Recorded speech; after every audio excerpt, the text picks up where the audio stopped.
नमस्कार, आप देख रहे हैं ABC 24। मैं हूं आपके साथ सृष्टि पांडे और सिटी लाइट में आप सभी का स्वागत है। सबसे पहले आपको खबर बताएंगे इंदौर से, जहां पर ईडी ने कार्रवाई करते हुए रुचि सोया के पूर्व मालिक के घर पर छापा मारा है। उद्योगपति कैलाश साहरा के बेटे के घर पर यह कार्रवाई शुरू की। 10 से ज्यादा अधिकारियों की टीम पलासिया स्थित उनके घर पर पहुंची थी और इस कार्रवाई का जायजा लिया हमारे संवाददाता अंशुल मुकाती ने। इंदौर में ईडी ने कार्रवाई करते हुए रुचि सोया के पूर्व मालिक कैलाश सहारा के परिजनों के घर पर छापामार कार्रवाई की है। बताया जा रहा है कि रुचि सोया के पूर्व मालिक हैं जिनके पलासिया स्थित घर पर यह कार्रवाई शुरू की गई है और सुबह सुबह ईडी की टीम जो है यहां पर कार्रवाई करने के लिए पहुंची थी, जिसके बाद अलग अलग तरीके से छानबीन जो है यहां पर की जा रही है। बताया जा रहा है कि 2021 में 58 करोड़ से अधिक के लेन देन को लेकर के एक FIR जो है वह दर्ज की गई थी ईडी में। इस पूरे मामले की जांच चल रही थी और उसके बाद यहां पर अब ईडी की टीम जो है वो पलासिया स्थित घर पर पहुंची है और सुबह से ही यहां पर सर्चिंग की कार्रवाई जो है उसे शुरू कर दिया गया है। हालांकि ये सर्चिंग की कार्रवाई में किसी भी प्रकार के स्थानीय अधिकारियों को सूचना नहीं दी गई थी और उसी को लेकर के यहां पर लगातार जो है कार्रवाई जो है पुलिस ईडी के द्वारा की जा रही थी। ईडी की एक टीम कनाड़िया स्थित इनके एक और निवास पर भी पहुंची और वहां पर भी सर्चिंग की कार्रवाई जो है उसे शुरू किया गया है। बताया जा रहा है कि कैलाश कालरा जो है वो कई बैंकों के एक बड़े डिफॉल्टर के रूप में थे और उन पर CBI के भी कई केस जो हैं वो चल रहे थे। 2023 दिसंबर में भी उनके ऊपर एक केस दर्ज किया गया था जिसमें कि बैंक के डिफॉल्टर होने का मामला जो है वो सामने आया था और उसके बाद से ही इन पर ईडी की नज़र जो है वो थी। ईडी की फिलहाल ये जो कार्रवाई है ये 2021 के एक 58 करोड़ के घोटाले से संबंधित मानी जा रही है और उसी को लेकर के यहाँ पर जांच जो है वो ईडी के अधिकारी कर रहे हैं। फिलहाल ईडी ने अभी तक इस कार्रवाई को लेकर के किसी भी प्रकार की जानकारी जो है वह साझा नहीं की है, लेकिन बताया जा रहा है कि लगभग इंदौर में 3 से 4 ठिकाने जो कि इनके घर और ऑफिस हैं वहाँ पर ये पूरी सर्चिंग की जा रही है। कैमरा पर्सन संतोष जटवन के साथ अंशुल मुकाती, IBC 24 इंदौर। इंदौर के MGM मेडिकल कॉलेज में रैगिंग का मामला सामने आने के बाद अब कॉलेज प्रशासन सतर्क हो गया है और अगले 2 दिनों में MGM को ये पूरी जानकारी की विस्तृत रिपोर्ट प्रशासन को सौंपनी होगी। इस दौरान कॉलेज के सभी हॉस्टल सिक्योरिटी, कॉलेज प्रीमिसेस में लगे कैमरों के साथ स्टूडेंट्स की कुल संख्या की जानकारी मांग की गई। SDM घनश्याम धनगर ने प्रभारी डीन के साथ बैठकर उन्हें इस तरह के मामलों पर जल्द ही रोक लगाने के निर्देश दिए। जब IBC 24 की टीम ने मामले में प्रभारी डीन से बातचीत की तो उन्होंने बताया कि हमसे पूरी रिपोर्ट मांगी गई है, जल्द ही हम रिपोर्ट देने के लिए तैयार हैं। जो hospital incharge of all the medical college hospitals, 8 hospitals under me, वे उनके जो इंचार्ज है मिस्टर अतुल करके, उनसे आज डिटेल सब मंगवाए हैं। CCTV और क्या क्या अपनी कमी है, क्या अपन शासन से चाहते हैं, क्या इम्प्रूवमेंट कर सकते हैं, फिर सिक्योरिटी की कमी है तो क्या हम एडवांटेज दे पाएंगे विद द डीन। मतलब ये सब समय से ही होगा, but we'll get the information what things we are lacking and how we can improve. Sidhi के सरकारी कॉलेज में दलित अतिथि शिक्षक से मारपीट के मामले में हाईकोर्ट ने बड़ा आदेश दिया है। हाईकोर्ट ने सीधी SP को आरोपियों पर कार्रवाई करने के निर्देश दिए हैं। मामले में कार्रवाई न करने पर हाईकोर्ट ने सीधी SP और मझगवा TI पर भी कार्रवाई का रास्ता सुझाया। कोर्ट ने पीड़ित को निर्देश दिए हैं कि वो SP और मझगवा TI के खिलाफ एट्रोसिटी एक्ट की धाराओं के तहत केस फाइल कराने के निर्देश दिए। इधर मारपीट की घटना के बाद कार्रवाई के बजाय पीड़ित को कॉलेज से बर्खास्त कर दिए जाने के मामले में भी हाईकोर्ट ने गंभीरता दिखाई है। कोर्ट ने मामले में राज्य सरकार के उच्च शिक्षा विभाग और सीधी कॉलेज के प्रिंसिपल के खिलाफ नोटिस जारी कर जवाब मांगा। मामले पर अगली सुनवाई 5 जनवरी को तय की गई है। शेड्यूल कास्ट का गेस्ट टीचर कॉमर्स फैकल्टी का उसको प्रेशराइज किया गया कि आप RSS ज्वाइन करिए, आप फला संगठन ज्वाइन करिए। उसने साफ मना कर दिया तो उसको मारा पीटा गया। इसकी सुनवाई माननीय न्यायालय द्वारा 5 तारीख को नियत की गई है। जबलपुर में यातायात नियमों का उल्लंघन करने वालों पर शिकंजा कसने के लिए पुलिस ने ई-चालान की कार्रवाई शुरू की है, तो साइबर ठगों ने इसे भी ठगी का जरिया बना लिया। ठग जालसाज फेक ID ई-चालान का टेक्स्ट मैसेज भेजकर चालान की राशि जमा करने के लिए कहते हैं और लिंक पर क्लिक करते ही मोबाइल फोन हैक कर अकाउंट से राशि निकाल ली जाती है। बीते दिनों ऐसे ही फर्जी चालान से ठगी के मामले सामने आने के बाद पुलिस ने एडवाइजरी जारी की और लोगों को सतर्क रहने के लिए कहा है। पुलिस की माने तो साइबर ठगी नकली चालान भेजकर ठगी करते हैं, जबकि ट्रैफिक नियमों का उल्लंघन करने वाले वाहन चालकों को उनके घर डाक के माध्यम से चालान भेजे जाते हैं। सभी को ये कहा गया है किसी भी प्रकार के लिंक में को नहीं खोलना चाहिए। यदि कोई ई चालान है तो आप संबंधित जो निकटतम थाना है या आपका जो ट्रैफिक थाना है या फिर आप पुलिस अधीक्षक कार्यालय में अधिकारियों से संपर्क करें और उसकी पुष्टि करें। कोई भी अगर किसी सही संस्था से भी लिंक आया है तो उसकी पुष्टि होने के बाद ही लिंक को क्लिक करें, अन्यथा आप साइबर ठगी का शिकार हो सकते हैं। मध्य प्रदेश के भिंड जिले के गोरमी इलाके में निजी हॉस्पिटल के नेत्र शिविर में 6 बुजुर्गों की आंखों की रोशनी चली गई। इस पूरे घटनाक्रम में भिंड में हड़कंप मच गया है। मामला बढ़ता देख स्वास्थ्य विभाग ने ग्वालियर के कालरा नेत्र हॉस्पिटल को स्वास्थ्य विभाग ने सील किया। साथ ही पूरे मामले की जांच करने के लिए एक कमेटी भी गठित की है। देखिए ये रिपोर्ट।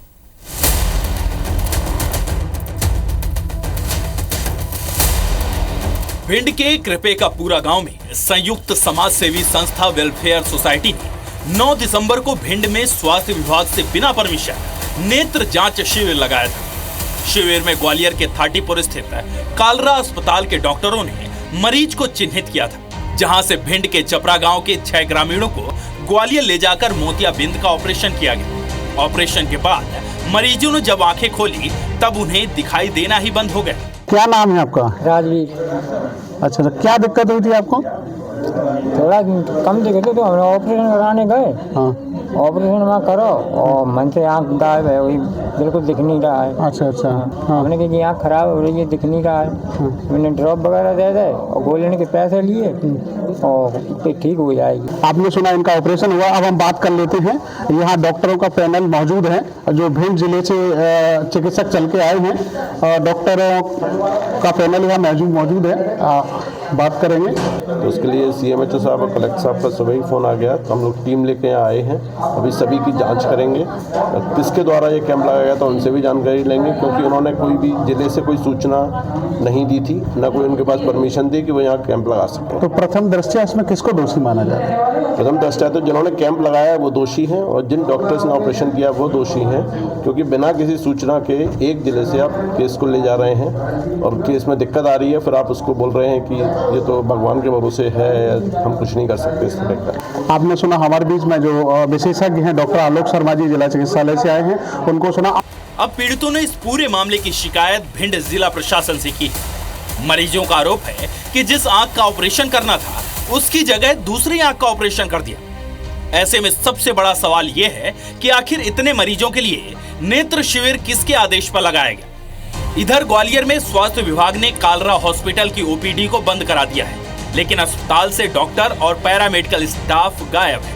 अब दिख नहीं रहा? नहीं दिख रहा। तो आप हॉस्पिटल में आए तो क्या हुआ? मिल रहे हैं डॉक्टर साहब कि नहीं मिल रहे? नहीं मिल रहा है। कहाँ गए? जाने कहाँ गए लाला। अच्छा, बंद है क्या हॉस्पिटल? बंद है। ऑपरेशन हुआ, वो आँख से दिख नहीं रहा। अच्छा, दिख नहीं रहा, लेंस चढ़ा। अच्छा, अब कौन से हॉस्पिटल ने करा था और कहाँ अब आए तो क्या स्थिति है यहाँ? जहाँ हॉस्पिटल बंद है। 5-6 लोगों की आंखें खराब हुई हैं जिनको दिखाई नहीं दे रहा है। ठीक है, तो फिर तुरंत इन डॉक्टर से बात करी। डॉक्टर को पूछा कि आपके यहाँ कब ऑपरेशन हुए इनके पेशेंटों के, तो उन्होंने बताया कि हमारे यहाँ 9 तारीख को पेशेंटों का ऑपरेशन हुए। आंखों की रोशनी जाने का मामला तूल पकड़ने के बाद स्वास्थ्य विभाग ने जांच कमेटी गठित कर दी है। ये जांच टीम सबसे पहले जांच करेगी कि कृपे का पूरा गांव में नेत्र शिविर लगाने की परमिशन किसने दी थी और उसके बाद किस स्तर पर लापरवाही हुई, जिसके कारण बुजुर्गों को आंख से दिखना बंद हो गया है। भिंड से विनोद अर्गल के साथ नासिर गौरी, IBC 24 ग्वालियर।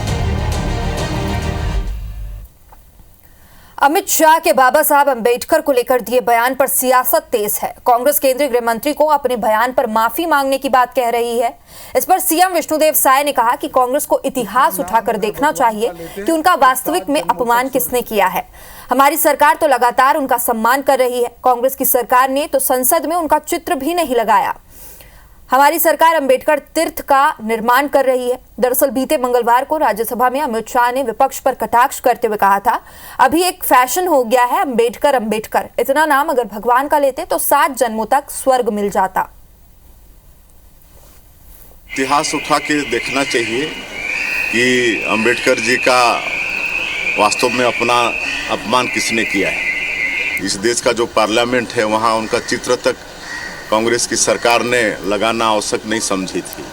वो सम्मान भी देने का काम हमारी सरकार ने किया। और बाबा साहब भीमराव अंबेडकर जहाँ जन्म लिए, जहाँ शिक्षा लिए, जहाँ दीक्षा लिए, पंचतीर्थ का नाम देकर वहाँ विकास करने का काम हमारी भारतीय जनता पार्टी की सरकार ने की है।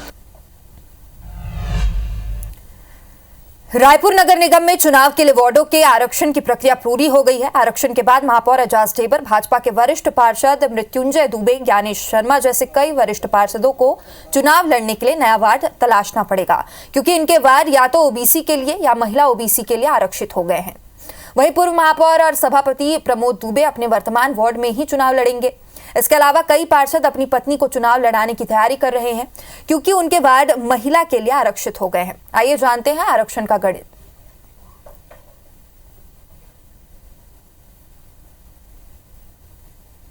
इसमें भी पिछड़ा वर्ग में भी आप आरक्षण कर दो आप वार्डों में कि जिनकी जनसंख्या के आधार पर। और अपन ये भी चाहते थे कि आप टोटल 50% देने की बात हुई थी, मगर आप टोटल तीनों को मिला के 50% दे रहे हैं, तो ये भी मेरा हमने एक विरोध दर्ज करा है। मैंने अभी अपना कुछ वो डिसाइड नहीं किया ना, मैं कैसे डिसाइड करूंगा कि मैं चुनाव लड़ूंगा नहीं लड़ूंगा, मगर ये है कि मेरे यहाँ महिला हुआ है, जो भी महिला को वहाँ टिकट मिलेगी उसको जिताएंगे। पहले चंगोरा भाटा जो एक वार्ड था वो परिसीमन में 2 वार्ड हो गया था, तो जो मेरा दूसरा चंगोरा भाटा है वो महिला के लिए आरक्षित है। अगर अवसर मिला तो वहाँ से चुनाव लड़े। कोई गड़बड़ी नहीं है, कोई समीकरण नहीं, लाख समीकरण बने, भारतीय जनता पार्टी का महापौर नगर निगम में बनेगा। इसमें पार्टी लाइन में जो निर्णय होगा वो हम सबको मान्य होगा।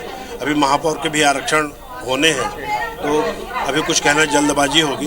कांग्रेस के जो लोग हैं, वहाँ के कार्यकर्ता हैं, सारे बुद्धिजीवी लोग हैं, वो सारे लोगों से मिलकर के निर्णय करके ही किया जाएगा। और अब अगर आपको रायपुर से अंबिकापुर जाना है तो आप फ्लाइट से जा सकते हैं, क्योंकि छत्तीसगढ़ का अंबिकापुर अब हवाई सेवा से जुड़ गया है। मुख्यमंत्री विष्णुदेव साय ने रायपुर एयरपोर्ट से रायपुर अंबिकापुर बिलासपुर फ्लाइट को हरी झंडी दिखाकर रवाना किया।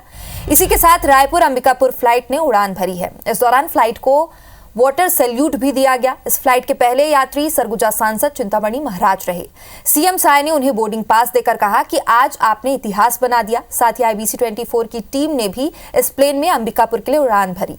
पहली फ्लाइट 19 सीटर की है, जिस पर सांसद चिंतामणि महाराज ने कहा कि हम 19 सीटर प्लेन से संतुष्ट नहीं हैं, हम 72 सीटर प्लेन के लिए कोशिश करेंगे।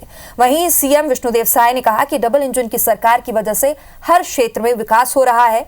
साय ने कहा कि अंबिकापुर को वाराणसी, प्रयागराज, लखनऊ, दिल्ली और कोलकाता से जोड़ने की भी योजना तैयार की जा रही है।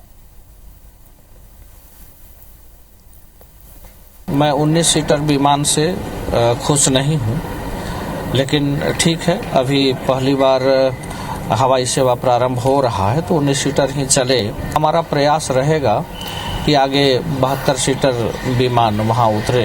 रायपुर से अंबिकापुर होते बनारस जाए, रायपुर अंबिकापुर रांची हो जाए, तो मेरे को ऐसा लगता है कि यात्रियों का कमी नहीं रहेगा। डबल इंजन की सरकार के कारण और हमारे देश के यशस्वी प्रधानमंत्री श्री नरेंद्र मोदी जी के आशीर्वाद से लगातार छत्तीसगढ़ में हर क्षेत्र में विकास हो रहा है। तो आज छत्तीसगढ़ में विकास की एक नई कड़ी जुड़ी है और इसके लिए मैं पूरे छत्तीसगढ़ की 3 करोड़ जनता की तरफ से सबसे पहले अपने देश के यशस्वी प्रधानमंत्री जी का धन्यवाद करना चाहूँगा। छत्तीसगढ़ विधानसभा में गुरुवार को नगर पालिका संशोधन विधेयक पास हो गया।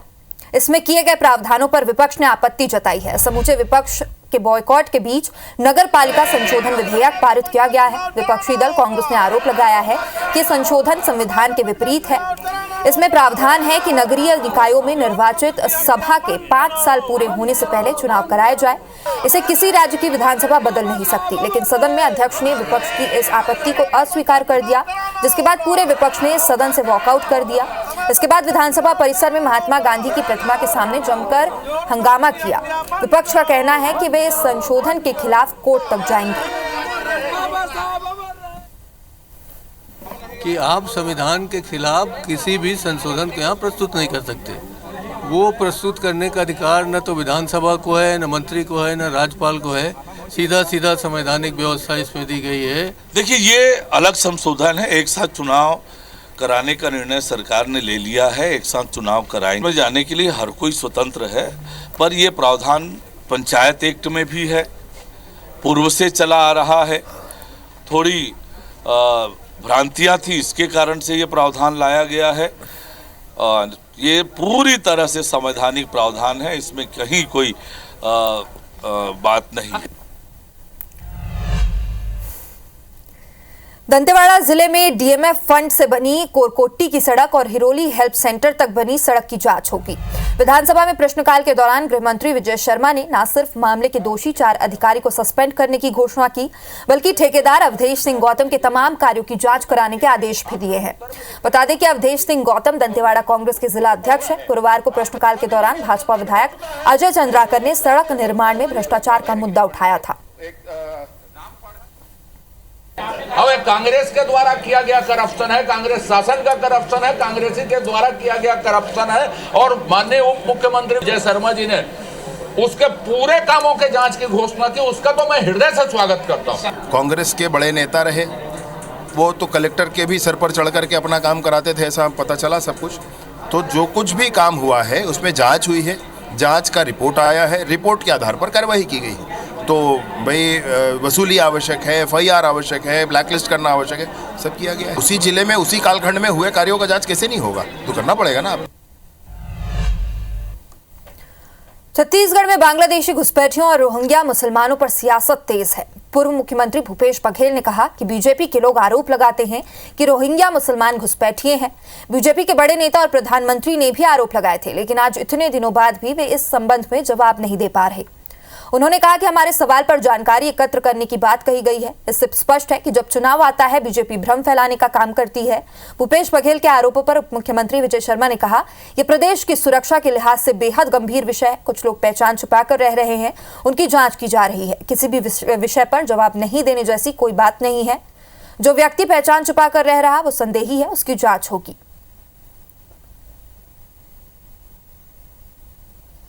आपने झारखंड में देखा, वहाँ घुसपैठिए आ गए हैं और ये बात प्रधानमंत्री ने कही चुनावी मंच। और जब इनकी सरकार बने 1 साल हो गया है तो कितने रोहिंग्या को, कितने घुसपैठिए को ये आइडेंटिफाई किए हैं और उसके खिलाफ कार्रवाई की गई है। एक व्यक्ति ने सूचना का अधिकार भी लगाया और उसमें तो रोहिंग्या नाम का कोई शब्द ही नहीं। ये जिसकी चिंता हो सकती है, ये जिसका वोट बैंक हो सकता है, ये उनकी चिंता होगी। हमको तो काम करना है इसमें, हमको तो समाज की सुरक्षा के लिए काम करना। जिसका वोट बैंक होगा उसको चिंता होती होगी। छत्तीसगढ़ विधानसभा में समूचे विपक्ष के बॉयकॉट के बीच नगरपालिका संशोधन विधेयक पारित कर दिया गया। विपक्ष का आरोप है कि संशोधन संविधान के विपरीत है।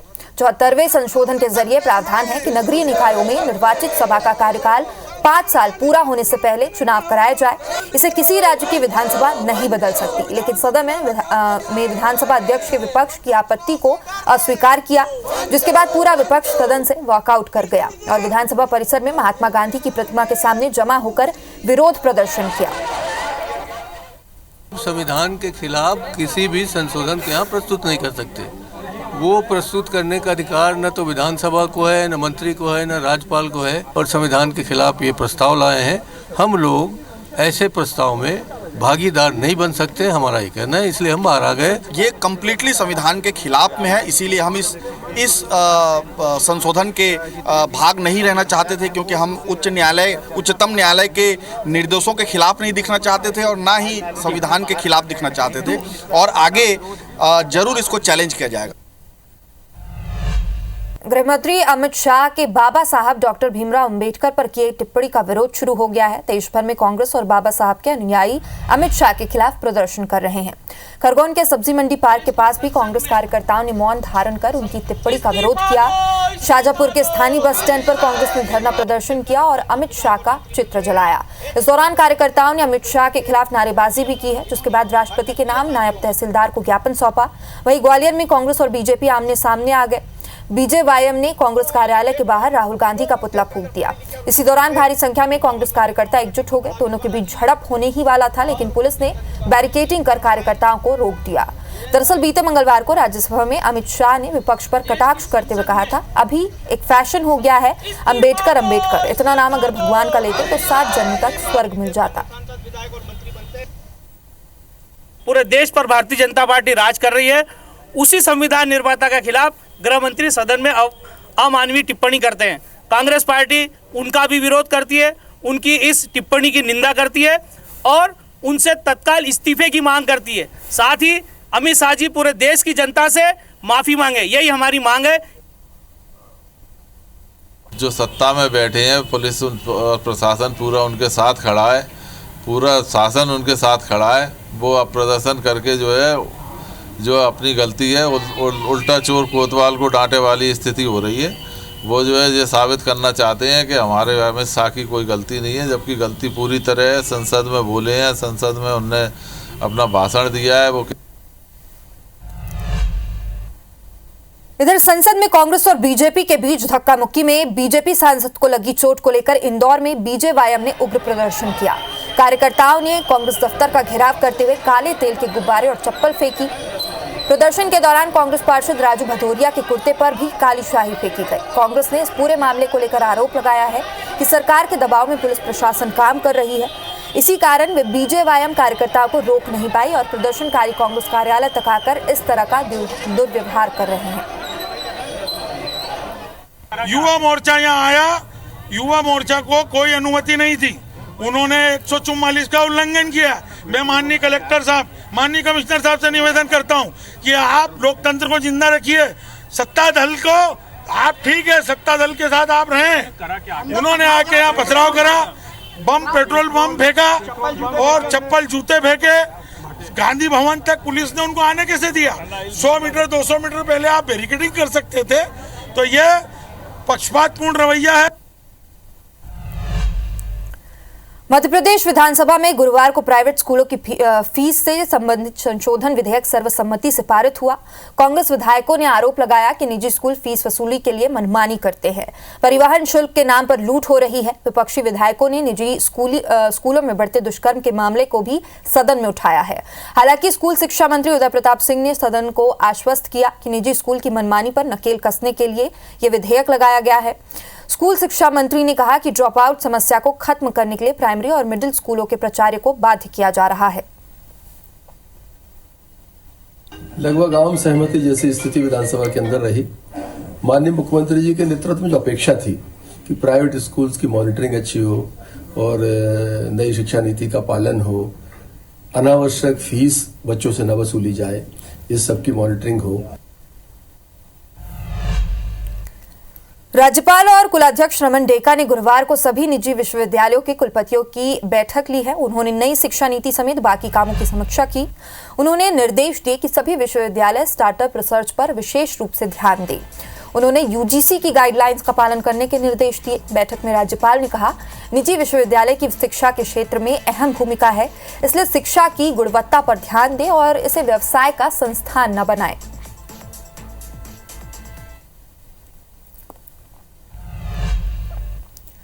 मध्य प्रदेश में हाई स्कूल शिक्षक भर्ती पर जबलपुर हाईकोर्ट ने बड़ा आदेश सुनाया है। उन्होंने कहा कि जब तक सरकार शिक्षक भर्ती के नियम नहीं सुधार लेती, तब तक हाई स्कूल शिक्षकों के बचे हुए पदों पर भर्तियां नहीं की जाएंगी। यानी भर्ती नियम सुधरने तक हाईकोर्ट ने हाई स्कूल शिक्षकों के 18,000 में से बचे करीब 6,000 पदों पर भर्तियां पर रोक लगा दी है।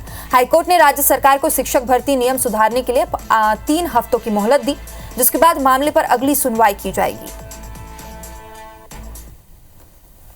ने पूरी स्टेटस जानी कि भाई भर्ती की आपकी स्टेटस क्या है, तो कोर्ट को बताया कि लगभग 12,000 पदों पर भर्तियां हो चुकी हैं। जो शेष पद थे वो कैरी फॉरवर्ड करके 2023 की भर्ती में इंक्लूड किए गए हैं। तो माननीय न्यायालय ने स्पष्ट रूप से आदेश कर दिया है कि जो पद खाली हैं उस पर आप कोई भी भर्ती नहीं करोगे जब तक कि आप रूल अमेंड नहीं कर देते।